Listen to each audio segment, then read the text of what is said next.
Betul. Everybody nak famous. Famous tanpa ada tujuan. Betul. Kalau kau nak tahu. Betul.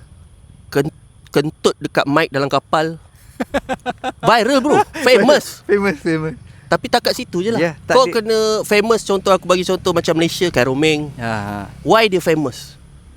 Dia berniaga. Faham. Dia buat penat. Kau pun tengok tahu penat nak buat, kau nak fikir.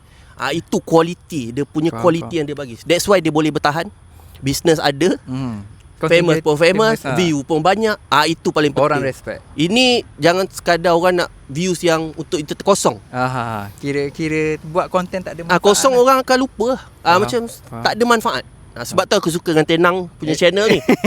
Dia always bagi info. View ni akan datang dan pergi. InsyaAllah. Akan ada yang naik, ada yang rendah. Dia takkan selama-lamanya kau 1 million view. Tak ada. Yang penting yang kau tinggalkan tu benda yang ada baik. Something benda yang baik, benda yang quality. InsyaAllah coming soon dia akan naik. So biasanya kita dah dekat nak ending. Okay. So biasanya